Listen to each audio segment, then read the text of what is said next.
Alright, let's assume you just bought Sea of Thieves, finished the Maiden Voyage aka tutorial, and gotten to the point where the game no longer shows you tooltips on how to play. What should you do? Well, thankfully for you, it is no longer day 1 of release, and there are actually a lot of things you could be doing. From going on story adventures called Tall Tales to battling other ships on the open sea, the world is open for you to explore and do as you please. But all that choice can also be very intimidating. What do these different clouds in the sky mean? What's a good way to make some money early on? And how do I handle the different enemy types? Worry not, my friend, for I am here to show you how I believe you should be spending your first day in this game. I'll be taking you by the hand to show you how to earn your first fortune and also talk about what you should probably avoid on your first go around. So, our journey begins, as most of them do, waking up at an outpost. Now, not all outposts are made equal, and the community definitely prefers some over others. This right here is Daggertooth Outpost, and its gloomy vibe immediately tells you that you're probably too far east for your first day on the seas. The most eastern part of the map is called the Devil's Roar, which has a bunch of unpleasant stuff going on like volcanoes and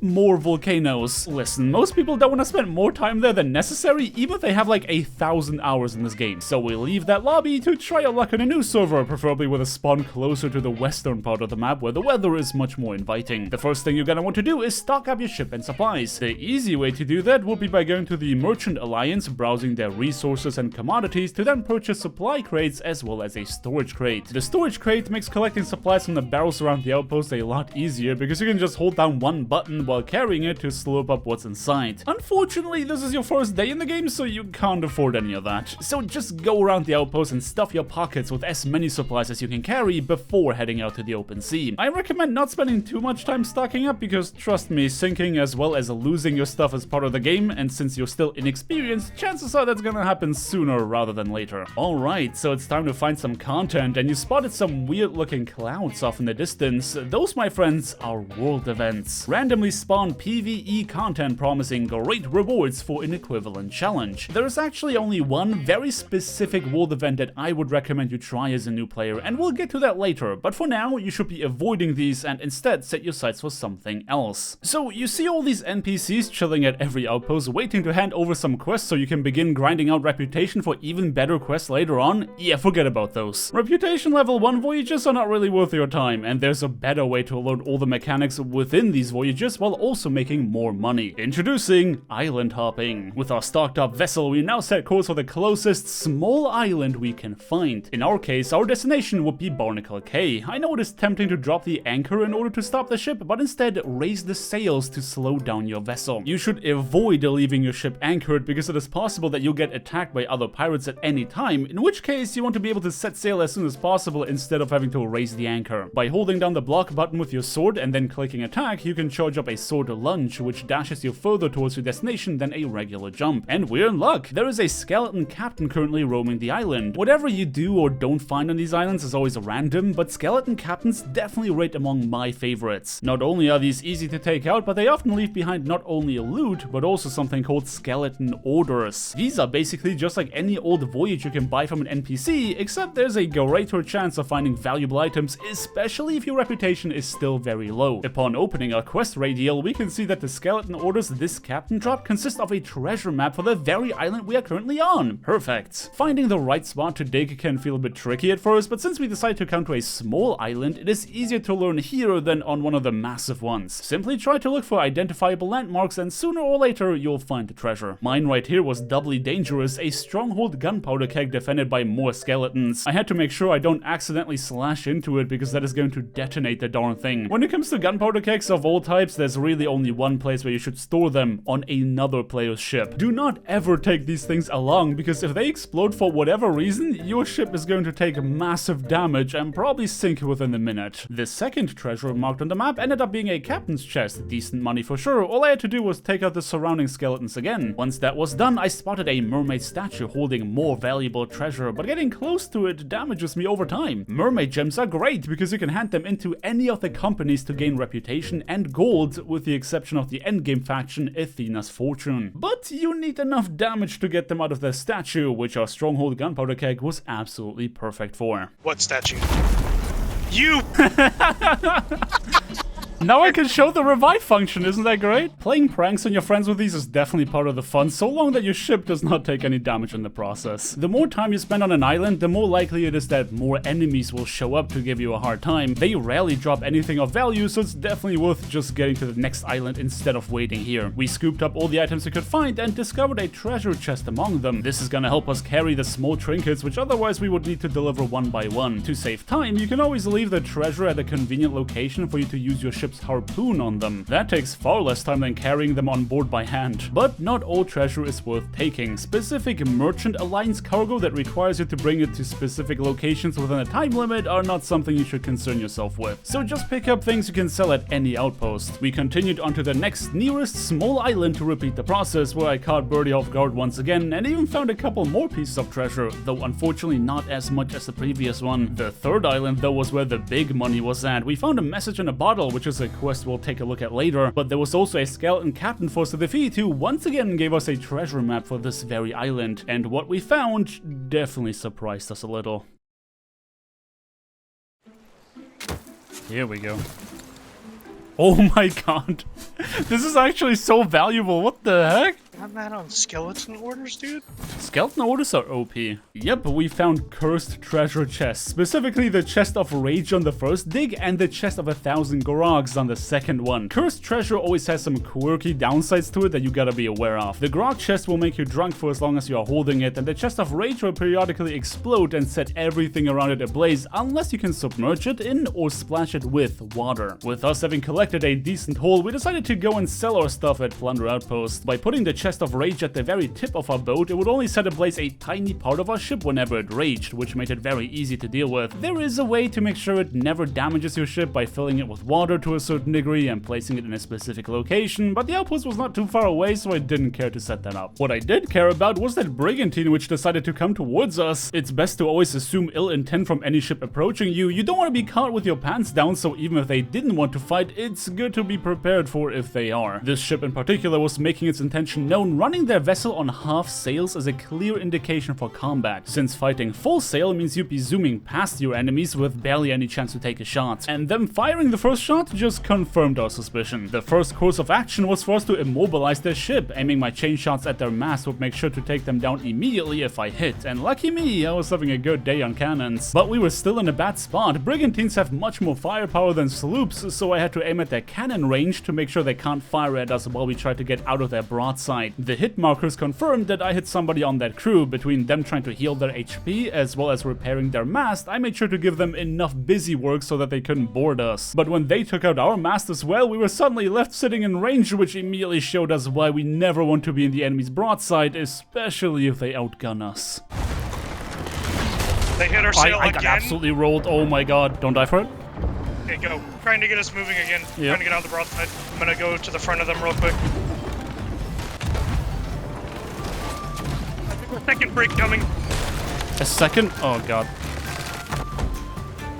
Second break is running Dark Adventure sails. You're joking. I'm not joking. With a second brigantine joining the fray, our priorities began to shift. I swam on over to the outpost to get our most valuable loot sold before we were taken out, and surprisingly enough, I got away with it. I even found some leftover treasure on the dock, which I then went to sell too. Just that the owner of said treasure then showed up, and it is now that I'm gonna have to get real with you. It would be disingenuous of me to pretend that Sea of Thieves always works flawlessly. Combat is probably its weakest point, with many bugs occurring on a fairly regular basis, from shots not dealing damage despite you getting a hit marker, or buckets splashing back water into your hull even though you just emptied it. A lot of hit detection type stuff just does not really work consistently in this game. So as you watch me helplessly flailing about trying to take care of this guy, you can witness me trying to use my pistol just for it to refuse to fire, as well as my slashes getting interrupted by his attacks despite me connecting my attack first. I'm not saying I'm a great PvPer, but I can tell bullshit when I smell it, and if you decide to sink some serious hours into Sea of Thieves, you're gonna have to get used to this. Depending on what you die to, you can pick up differently colored flames at the Ferry of the Damned. That is useful for some PvE content, none of which matters to us as beginners, but either way, you can pick them up and decorate your ship with it if you like. On the note of which, a lot of people are going to tell you to keep the lights on your ship off to stay stealthy in a way, but realistically, any halfway decent player will see you anyway, so I don't tend to bother with that. Thankfully, the second brigantine scared away the first one, and now both of them were gone, leaving us to sell our loot in peace, which we decided to do now before starting a world event, just to make sure we can cash in before somebody actually sinks us. We made sure to put all of our loot at the front of our ship because it makes unloading it a lot faster. Don't forget to keep the treasure chest around until you have sold all the trinkets, and after our first run of selling, we'd already made 18,038 gold pieces. That's almost enough to buy an emissary flag license in just about an hour. But we still had that quest from the message in a bottle sending us to Cutlass K to take care of a skelly. While scouting the map, we spotted something that's important for you to know as new players. What you see right here is a ship flying the flag of the Reaper's Bones. A Reaper emissary is visible to anyone on the map, but once they hit rank 5 on their emissary flag, they can spot every other emissary on the map themselves. Naturally, none of that matters to us right now because we cannot afford an emissary flag, though that does not mean that we were safe, because emissary or not, Reapers will often look to fight anyone they can spot. A basic rule of thumb is to take a look around the horizon every 5 minutes while doing quests on an island. You never want the sound of cannon shots to be the thing that alerts you of somebody else's presence, so keeping a watchful eye out is definitely necessary. The skelly that we were sent to hunt down required us to defeat several waves of minions first, which gives me an opportunity to talk about enemy types. These shadowy skeletons can only be attacked while exposed to light. That is no issue during the day, but if it was nighttime, I would have to shine my lantern on them, which makes them attackable for a few seconds. Golden skeletons can't be hurt by swords and are resistant to bullets unless they get wet, though a gunpowder keg is often enough to dispose of them. Most other enemy types I can think of just die when attacked, and speaking of getting attacked, you can see that Reaper emissary ship had gotten krakened in the background while we were doing our quest, but even better than that... Hey Cliff. What's good? They've sunk. What? Yeah, okay, maybe we should run into that Kraken so we can show the new guys how not to sink on your first encounter with it. So once we had defeated the skelly we came here for, just to realize that doing all that work for a single skull was not worth it, we headed out to enter the Kraken's reach so that our lesson could begin. First things first, the Kraken, and Megalodon for that matter, scale according to the size of your crew. A Brigantine Kraken will always deal more damage than a Sloop Kraken, and if you get Kraken while on a galleon, you better make sure that everybody knows their roles, because not repairing the damage in time means certain defeat. But because this one right here had spawned on another sloop, every single tentacle arm only takes a couple shots to take out, and if it slaps you around, the damage usually is not that much of a big deal. When fighting the Kraken, the only arms you have to worry about are the ones immediately next to your ship. All the ones further off in the distance literally do not matter, so don't waste time and cannonballs trying to take them out. Every arm you defeat should leave behind a couple pieces of loot, and depending on the size of your ship, you're gonna have to take care of more or fewer total arms to end the encounter. So if you focus your attention on just taking out the arms that are immediately next to your sloop, you can literally end this encounter in under 2 minutes, even if you are a new player. Now, once we had sold the items we got off the Kraken, we can finally turn to our final challenge for our first day.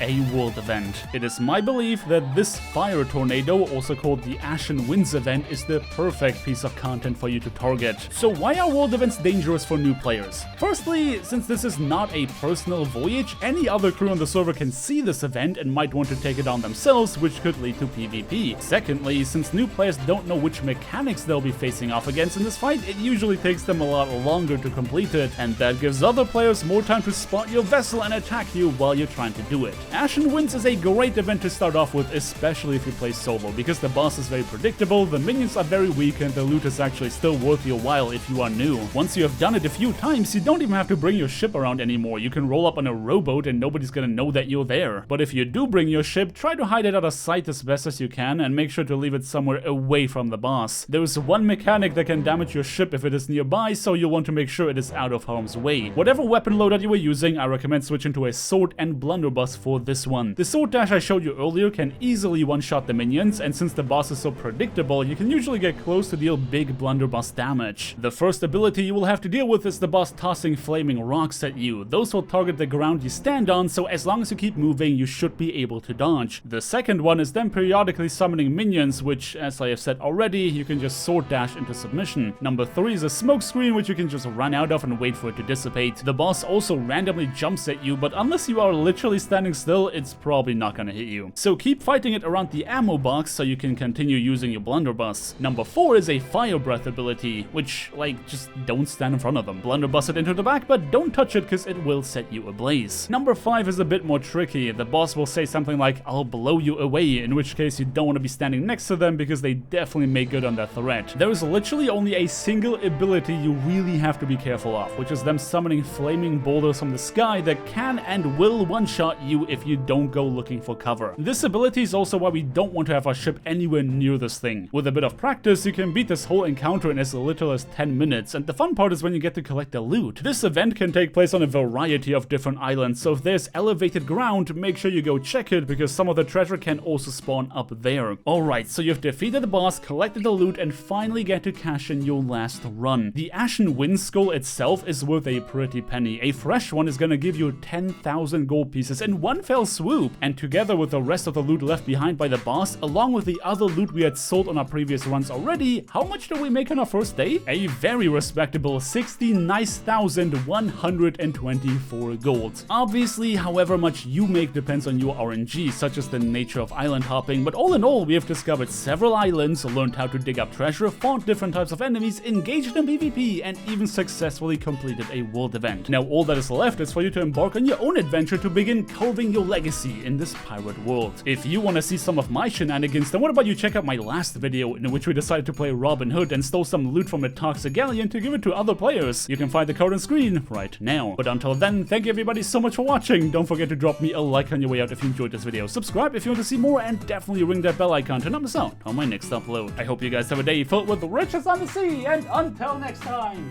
peace!